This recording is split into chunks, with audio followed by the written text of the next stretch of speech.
मैं हूं आफाक अहमद और आप देख रहे हैं न्यूज एनएसओ इंडिया। शानदार पश्चिमी घाटियों में बसे खूबसूरत एशिया का मात्र एक वाहन मुक्त हिल स्टेशन माथेरान में जल्द ही सड़कों पर घोड़ों के साथ ई रिक्शा भी चलेंगे। Motor car, motor bike, truck, tempo और वाहनों से हमेशा माथेरान मुक्त रहा है। पर्यावरण संवेदनशील क्षेत्र में मंत्रालय द्वारा घोषित किया गया है। सुप्रीम कोर्ट ने महाराष्ट्र सरकार को प्रायोगिक आधार पर माथेरान इको सेंसिटिव जोन में कुछ पर्यावरण के अनुकूल ई रिक्शा शुरू करने की अनुमति दे दी है, जिससे स्थानीय लोग और घोड़े मालिकों की परेशानियां बढ़ने वाली हैं। खूबसूरत वादियों में बसा ये माथेरान, जहां पोल्यूशन फ्री था, ऑटोमोबाइल मुक्त था, अब वहीं पर सरकार ने ये तय किया है कि बैटरी रिक्शा शुरू की जाएगी। तो ऐसे हाल में जो घोड़ों के मालिक है उनका क्या हाल होगा, उनके परिवार का क्या हाल होगा कि वो यहाँ पर किस तरह अपने परिवार को चलाएंगे, किस तरह से यहाँ पर जब ई रिक्शा शुरू होगी तो कितनी दिक्कतें आने वाली हैं। दिक्कतें तो बहुत आएगी यहाँ पे, क्योंकि यहाँ पे जो हमारा जो धंधा है माथेरान का वो 365 दिन में 165 दिन ही चलता है। तो उसमें हम लोग को 200 दिन तो घोड़े को जो कमाया हुआ है उसी में से खाना खिलाना पड़ता है। अभी दो साल में तो हम लोग को इतनी दिक्कत आ गई कोविड की वजह से। तो उस वक्त हम लोग को एनजीओ लोग ने बहुत सपोर्ट किया, इसलिए हमारे घोड़े बचे। और ऐसे ही ये हमेशा ई रिक्शा का और ऐसा सब होते रहेगा तो यहाँ पे सब लोग की उपवास मार हो जाएगी, सब लोग भूखे मरेंगे। कुली है तो उन लोग भी हाथ के ऊपर का धंधा है, हमारा भी हाथ के ऊपर का धंधा है घोड़े वालों का। उसमें हम लोग को खाना खिलाना पड़ता है, वो बहुत ये बात है। क्योंकि जब गाड़ी रहेगी तो गाड़ी जिस दिन चलती है उसी दिन उसमें पेट्रोल डाला जाता है, लेकिन हमारे घोड़े को तो हमेशा इन्हें रोज़ उसको 2 टाइम खाना खिलाना ही है। वो हम लोग को बहुत ज़्यादा दिक्कत है। और उसमें हमारे बच्चे लोग पढ़ने को जाते हैं, हम लोग के पास इतने नहीं है पैसे, लेकिन हम लोग कुछ भी करके हमारे बच्चे लोगों को पढ़ाते कि भाई उनका कुछ फ्यूचर हो आगे जाके। लेकिन नौकरी की दिक्कत आती है, कहाँ रहने की दिक्कत आती है। तो हम लोग के पास घर नहीं है बम्बई में या कहाँ पे, तो वापस बच्चा हमारा वापस यही आके करता है, घोड़े का ही बिजनेस करता है। हमारा घोड़ा इंजीनियर, हमारा बच्चा इंजीनियर सीखो, हमारा बच्चा कोई आर्किटेक्ट हो, लोग के आके फिर उसको यहाँ पे बिजनेस वही मिलता है घोड़े का। यानी दूसरे और कोई कारोबार नहीं है, सिर्फ वो कितनी भी पढ़ाई कर ले उसको एक ही काम करना है। घोड़ा यानी घोड़ा। जब से माथेरान बसा हुआ है तब से घोड़ा ही यहाँ पे पहला आया और घोड़े का ही बिजनेस सब लोग ने संभाला। अभी यहाँ पे जितने भी हमारे जो युवा पीढ़ी है सब पढ़े लिखे हुए, लेकिन नौकरी नहीं मिलने की वजह से यहाँ पे बिजनेस करने को वापस आ गए। अगर घोड़ा घर बैठ जाएगा और ई रिक्शा शुरू हो जाएगी, आपके घोड़े 3 हो 4 हो घर बैठ जाएंगे तो कितनी दिक्कतें आपको और आपके परिवार को आएगी? दिक्कतें तो अभी भी चालू ही है। चालू बोलेंगे तो कोविड की वजह से पूरा 2 साल तो पूरा ऐसे ही गए। अभी भी एक घोड़े के ऊपर मेरा परिवार चलता है, तो कैसा चला था मेरे को ही पता है। शाम को गए भी औरत पूछती कितना लाए, धंधाश किया। मैं बोला आज कुछ भी नहीं कमाया, तो घोड़े का कैसा खिलाया, आज कुछ को रख दिया पैसा, कल कुछ होएगा तो उसको पैसा दे देंगे। ऐसे सबसे घोड़े का धंधा चलाते। ऐसा नहीं कि बहुत कमाते घोड़े वाले कमाते उनका बहुत चलता है, ऐसा कुछ भी नहीं है। आज कमाएंगे तो आज हमारा चूल्हा चलता है घर पे, वही सबसे पूरा चलता है। बच्चों लोगों का जो स्कूल का पढ़ाई है वो हम लोग कैसे ये करते हैंडल करते हमको पता है। टीचर से फ़ोन आता है कि तुम्हारे बच्चे का फीस बाकी है, वो कैसा करेंगे मैडम, 1-2-3 रुपये को सैटरडे संडे करेंगे, आपको पे कर देंगे।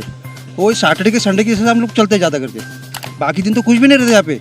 जो सैटरडे संडे के हिसाब से 2 दिन का जो धंधा मिलता है ना, उसके ऊपर हमारा पूरा परिवार का ये करना पड़ता है। हमारा माथेरान ऐसा जगह है कि माथेरान में ज़्यादा करके लोग इधर हॉर्स राइडिंग के लिए आते हैं, और ऐसा जगह है पॉइंट उसको अच्छा से दिखाओ और अच्छे से करो, क्योंकि हम लोग को घोड़े के ऊपर ही सारे कर देते हैं। एक तो 2 साल में पूरा लॉकडाउन गिरा था, हम लोग को ही मालूम हुआ कि हमारा परिवार कैसे हम लोग संभालते हैं, वो हम लोग को ही मालूम पड़ता है। अभी इधर से ऐसा है क्या, सैटरडे संडे कमाओ और मंडे से लेकर फ्राइडे तक 4 दिन इनको अच्छे से खिलाओ, वही हम लोग करते हैं। बाकी दूसरा हम लोग को कुछ मिलता ही नहीं। और बैटरी रिक्शा आने के बाद में हम लोग को तो बहुत ही प्रॉब्लम होने वाला है। ऐसा है सर, घोड़ा एक दिन में 400 रुपये का खाता है। अगर सबके घर में घोड़े ई रिक्शे आने के बाद अगर बैठ जाएंगे घोड़े, तो वो अपने घोड़े को क्या खिलाएगा और परिवार को कैसे खिलाएगा? वो देखो कैसा है, घोड़े का 400 रुपया खर्चा है दिन का। अभी ये लॉकडाउन के वजह से हम लोग थोड़ा संभाला घोड़े लोग को, अभी थोड़ा चालू हुआ है, तो अभी ये ई रिक्शे का चालू है। तो ई रिक्शा तो सबका कहना है कि नहीं चाहिए हम लोग को, क्योंकि वो घोड़ा बैठ के खाने वाला है। पूरा बिठा के हम बच्चों को नहीं खिला सकते तो घोड़े को कहाँ से खिलाएंगे? क्योंकि बच्चे की पढ़ाई, बच्चे का ये सब, हम सब मतलब जो आदमी एक जो कि दिख रहा है, अभी 460 घोड़ा है हमारा। 460 के पीछे में एक मालिक है, उसके पीछे 5-5 खाने वाले, उनको खिलाने का है। तो अभी ये रिक्शा आने से सब घोड़ा बंद हो जाएगा। बंद होने के बाद हमको बड़ा प्रॉब्लम आ जाएगा, क्योंकि पैसा ही नहीं मिलेगा। सबका धंधा यही है, दूसरा कंपनी फैक्ट्री तो इधर है ही नहीं, इसकी वजह से सब प्रॉब्लम हो जाएगा सर। युवा पीढ़ी भी मौजूद है, उनकी पढ़ाई का क्या हाल है, किस तरह से वो पढ़ रहे हैं और पढ़ने के बाद क्या फ्यूचर उनका बनेगा, क्या वो अपने आप को इन घोड़ों से बाहर निकाल पाएंगे?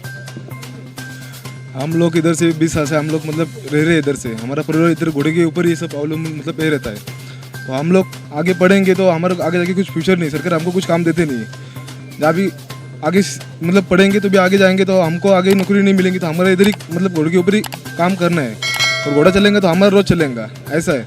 अभी आप ई रिक्शा लाएंगे तो हमारा रोज नहीं चलेगा, हम लोग अभी घर पे बैठ के खाएंगे ना, फिर घर में कोई कमाने वाला नहीं ना हमारे, हम लोग कमाते, हम लोग घोड़े का ऊपर खर्चा करके हम लोग अपना घर ये करते हैं। कितनी सीख रहे हैं? मैं 12वीं पास हूँ। 12वीं पास होने के बाद आपको क्या महसूस हो रहा है कि इतनी पढ़ने के बाद भी, डिग्री हासिल करने के बाद भी हमें घोड़ा ही चलाना होगा और ई रिक्शा आने के बाद घर बैठना होगा? ई रिक्शा आने के बाद घर ही बैठना पड़ेगा ना, घोड़ा नहीं तो थोड़ी चलेंगे अपना। ये हमारा फ्यूचर तो ब्राइट होगा ही, पर बाद में पहले हमारे पापा एक घोड़े पे कमाते। अगर ई रिक्शा आ जाएगा तो हमारे पढ़ाई के लिए पैसा नहीं, घर में खाने के लिए पैसा नहीं होगा, तो पढ़ाई के लिए पैसा कहाँ से देंगे? तो हमारा यही मतलब है कि ई रिक्शा अंदर नहीं आना चाहिए। कुछ कस्टमर पैसे कम ज़्यादा उसके लिए भी बहुत मनाना पड़ता है उनको। ये बहुत तकलीफ रोज़ मेरे पापा सहन करते हैं, और उसके बाद भी मेरा घर का खर्चा चलाने बहुत मुश्किल होती है। मेरी मम्मी के लिए बहुत मुश्किल जाता है वो सब करना, और अगर ये रिक्शा अंदर आ जाएगा तो हमारे लिए पढ़ाई के लिए बहुत मुश्किल हो जाएगा। घर का खर्चा चलाने के लिए बहुत मुश्किल हो जाएगा, पढ़ाई तो बाद में ही आएगी। ये रिक्शा आएगी तो हमारा रोज़गार है ना पूरा तब ठप्प हो जाएगा, और उससे हमारा फैमिली रहता है। अगर ये रिक्शा बंद कर दिया तो हम हमारा परिवार कैसा चलाएंगे? अगर ये रिक्शे भरोसे पे हम लोग इधर आते, हमारा परिवार सब चलाते, हम लोग कैसा गुजारा करेंगे फिर ये रिक्शा बंद हो गया तो? माथेरन में एक घोड़ा गुजर जाता है तो उनको 10 साल 5 साल पीछे जाना पड़ता है। आज अगर ई रिक्शा आता है तो एक घोड़े के वाले का धंधा नहीं मिलेगा तो उससे 8-10 जन की फैमिली कितनी पीछे जाएंगी, कितने कर्जे में जाएंगे, कितनी लोनें होएंगी, उसकी सब गवर्नमेंट ने कुछ डिसीजन नहीं लिया। यहाँ का कोई भी नेता लोग, कोई सरकार लोग डिसीजन नहीं लिया, सब अपनी जेब भरा। ये रिक्शा चालू होने से हमारे पेट पे तो पहले बात तो पैर आने वाला है, क्योंकि जो हमारे 1 से 2 घोड़े जिसके ऊपर 8-8, 10-10 जन की फैमिली चालू है, मतलब उस 8-8, 10-10 लोगों की फैमिली चल रही है, और उसके दिक्कत से हमारे जो स्कूल में जो बच्चे जाते हैं उनको पढ़ाई वगैरह का भी बहुत दिक्कत आने वाली है। ये वजह से ई रिक्शा का हमारा है उसका विरोध है। ई रिक्शा के बारे में ये दिक्कत है कि यहाँ पे है 460 घोड़े वाले हैं, फिर तकरीबन अराउंड 100 के मीन्स लगभग कुली है। उसके बाद में यहाँ पे विदर्भ से लेबर आते रिक्शा खींचने के लिए, तो ये सब परिवार के बारे में सुप्रीम कोर्ट या फिर शासन सोचे, उसके बाद में फिर उसके ऊपर कुछ इम्प्लीमेंट हो जाए। और पहली बात तो यहाँ पे जो नेचर है वो नेचर ख़त्म होने का चांसेस है। सेकेंड थिंग, यहाँ पे जो कस्टमर्स आते हैं हम लोग रिव्यू लेने के बाद उन लोग बोलते हैं कि माथेरान जैसे है वैसे रहने दो। ई व्हीकल को लेकर प्रशासनिक अधिकारियों ने हमसे बात करते हुए कहा कि सुप्रीम कोर्ट के मुताबिक 3 महीने ट्रायल के बाद ये फैसला लिया जाएगा कि माथेरान में ई व्हीकल चलेंगे या नहीं चलेंगे। सर, माथेरान के बहुत सारे लोगों ने रिट पिटीशन दाखिल किया था हाई कोर्ट में कि यहाँ पे ई रिक्शा होनी चाहिए, तो उस हिसाब से कोर्ट में अभी सुप्रीम कोर्ट ने भी डिसीजन दिया है कि ट्रायल बेस पे यहाँ पे ई रिक्शा शुरू होनी चाहिए। ई रिक्शा शुरू होने के बाद जो यहाँ के घोड़ा चालक है उनका क्या होगा, उनकी जीवन, उनके परिवार का क्या होगा? Sir, e rickshaw supreme court ने भी हमें यही कहा है ऑर्डर में कि 3 महीने का जो पीरियड है उस पीरियड में हम लोग इन्वायरमेंटल इम्पैक्ट असेसमेंट करने वाले हैं, और इस इम्पैक्ट असेसमेंट के बाद ही पता चला जाएगा कि घोड़े वालों के ऊपर क्या होता है, कूली वालों के यहाँ क्या होता है, उनके और बाकी एनवायरनमेंट को कुछ दिक्कतें होती है या नहीं होती है, स्कूल के बच्चों के लिए फ़ायदा होता है या नहीं होता है, टूरिस्ट को फ़ायदा होता है या नहीं होता है, ये सभी 3 महीने के बाद जो रिपोर्ट आएगा उसमें ही आएगा सर। पर्यटक हाथ रिक्शा घोड़सवारी पर माथेरान में शुद्ध वातावरण का आनंद लेते हैं। अगर माथेरान में घोड़े नहीं होंगे तो माथेरान में कोई पर्यटक नहीं आएगा। माथेरान की ये खाली सड़क कुछ और दास्तान कह रही है। जहाँ दिन रात घोड़े दौड़ते थे आज वो सन्नाटी नजर आ रही है। बहुत बुरा लग रहा है। क्योंकि सबसे पहली बात तो ये एक जो घोड़ा था ये एक महाराष्ट्र में पूरी यहीं पर एक जगह थी जहाँ पर घोड़े का एंजॉयमेंट होता था, और आज एक भी घोड़ा नहीं है। मेरा बच्चा तो घोड़े के ही लिए यहाँ आता है। अब उसका क्या कर सकते हैं ये कुछ समझ में नहीं आता, लेकिन जो ये सुन रही हूँ मैं कि यहाँ पर ई रिक्शा आएगी, ये नहीं, घोड़े नहीं होंगे, तो फिर तो मज़ा नहीं है, फिर माथेरान बंद हो गया। नहीं, घोड़ा बंद नहीं होना चाहिए बिल्कुल भी। घोड़ा एक जानवर है, उसके लिए भी पालन पोषण के लिए घास फूस चाहिए, तो उसके लिए उसके मालिक के लिए इनकम चाहिए। वो इनकम पर्यटक से ही हो सकती है। ई रिक्शा तो बॉम्बे में भी है। बाकी माथेरान पॉल्यूशन फ्री और माथेरान की ये एक स्पेशलिटी है कि जैसे घोड़ा है, हाथ गाड़ी है, तो इसके एंजॉय और एंटरटेनमेंट के लिए आदमी इतनी दूर आता है। तो मेरा एक हम्बल रिक्वेस्ट है to the government of Maharashtra कि यहाँ पे ई रिक्शा को अलाउ ना करा जाए और घोड़ा और हाथ गाड़ी जो इसको प्रोत्साहन दिया जाए और इन लोगों को और एनकरेज करा जाए कि ये फाइनेंशियली भी अच्छे हों। सर, एक सरकार ने और कुछ याचिकाकर्ताओं ने कहा है कि जो हाथ गाड़ी से जो खींचते हैं वो ह्यूमन राइट्स के खिलाफ है, इसको बंद करना चाहिए। No no no no no, ऐसा कुछ भी नहीं। क्यों नहीं बन रहा है? कलकत्ता बंगाल में है ना, कि खींच रहे ना, वहाँ क्यों नहीं बन रहा है? राइट्स वायलेंस एक अलग चीज़ है, ये तो उनकी एक रोजी रोजगार है और उनको उनकी हेल्थ के लिए बहुत अच्छा है। उनकी आड़ में आज ई रिक्शा नहीं चालू करना चाहिए। गरीब के रोजे खत्म कर रहे हो आप, सीधा सा यही है। यहाँ के लोग जो है मर जाएंगे। बिल्कुल है साहब। क्या काम है, क्या साधन है उनके पास? इसके अलावा वो अपना भी पेट भरता है, जो गाड़ी वाला है मालिक है उसका भी पेट भरता है, एक पीछे आदमी चलता है उसका भी पेट भरता है। एक गाड़ी से 3 जने जुड़े हुए हैं, तो आप ये सोचो। सर, एंड में मैं ये कहना चाहूँगा कि हम स्पेशली माथेरान घोड़े और हाथ गाड़ी के लिए ही आते हैं। घोड़े दौड़ते हुए देखा है मैंने, कभी इस सड़क को इस तरह से शांत नहीं देखा है सिवाय रात का टाइम। देखिए, ई रिक्शा की बात ऐसी है, अगर ई रिक्शा आती है तो यहाँ पर हमको बॉम्बे से इतना दूर ऊपर पहाड़ पर चढ़कर आने की ज़रूरत क्या है? अगर ई रिक्शा में बैठना है तो हमारे बॉम्बे में ही बहुत सारी रिक्शा है जो हम ई रिक्शा में बैठ जाएंगे। ये मुझे बिल्कुल भी समझ में नहीं आ रहा है। जो प्रशासन का सवाल किया जो आप लोगों के लिए है, यहाँ पर इतनों का घर चलता है, कितने लोगों का घर चलता है उस घोड़ों पर, तो ये जो है ये सही नहीं है। मैं तो ये कहूँगी कि प्रशासन का जो ये डिसीजन है वो बिल्कुल गलत है। प्रशासन को ये डिसीजन लेना ही नहीं चाहिए। यहाँ पर जो घोड़े थे, माथेरान की शान थी, अगर वो शान हटा दी जाएगी तो बिल्कुल माथेरान कोई काम का नहीं रहेगा, फिर लोग आएंगे नहीं। क्योंकि अब मुझे भी ऐसा लग रहा है अगर घोड़े नहीं रहेंगे तो मैं नेक्स्ट टाइम हर साल मैं मेरा पैसा खर्चा करके यहाँ आती हूँ तो सिर्फ अपने बच्चे को घोड़े के लिए लाती हूँ, तो मैं फिर क्यों आऊँगी यहाँ पर? मैं भी बंद कर दूँगी। माथेरान में आने वाले पर्यटकों की माने तो माथेरान में शुद्ध वातावरण और घोड़सवारी का आनंद ही आनंद है, जिसमें एक और बाधा आ रही है और वो बाधा ये है कि माथेरान में सीमेंट ब्लॉक बिछाया जा रहा है, जिससे घोड़े फिसलकर गिर जाते हैं और घोड़सवार भी जख्मी हो जाता है। गांव वाले और घोड़े मालिक का बहुत नुकसान हो रहा है, जिसका वो विरोध कर रहे हैं और यही वजह है कि आज घोड़ों की हड़ताल है। आज भीड़ ज़्यादा हो गई है ऑफकोर्स, लेकिन ये घोड़े ये जो टाइल्स लगे हैं ना वो थोड़ा चेंज हो रहा है, कमर्शियल थोड़ा ज़्यादा हो रहा है हर जगह पे। बिकॉज मैं लास्ट अभी 1 हफ्ते पहले ही आई थी और मैं ऑलमोस्ट मेरा घोड़ा स्लिप हो गया था इसकी वजह से।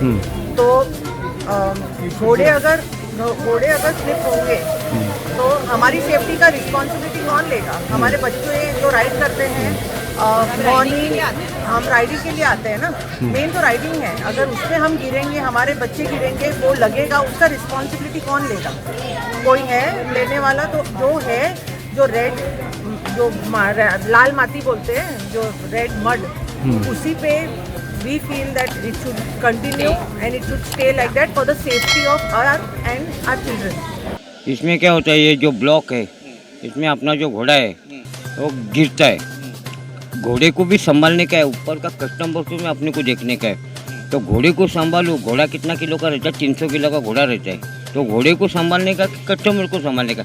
और उस टाइम पे कोई बाजू वाला नहीं रहेगा। हमारा एक घोड़े वाला है, उसके दोनों पैर गए। हम लोग ने अपना संगठन से पैसा निकाल के उसको एडजस्ट किया उस लोग को हम लोग ने। तो हम लोग का भी क्या है कि ये हम लोग को ये चीज़ नहीं मांगते, इससे घोड़े का पूरा वाट लगता है कस्टमर। इससे क्या हो गया, माथेरान का वैल्यू कम हो गया। पहला मिट्टी का रास्ता था ना, इसमें गर्म नहीं होने का।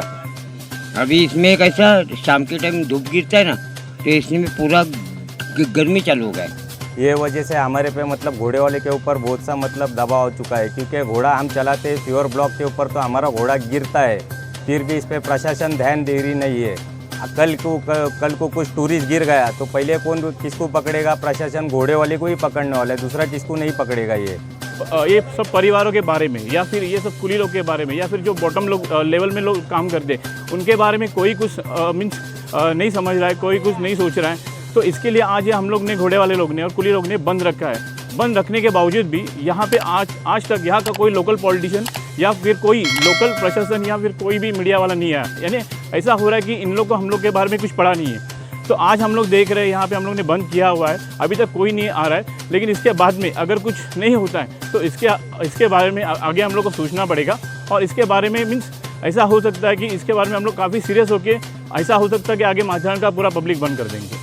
माथेरान के लोगों की अपनी बहुत सी परेशानियां हैं, मगर आप माथेरान आएं और इनके साथ अपनी खुशियां बांटें और पूरे देश में प्यार का संदेश दें। और हमें माथेरान की इन खूबसूरत वादियों से दीजिए इजाजत और देश भर की खबरों के लिए देखते रहें न्यूज़ NSO इंडिया।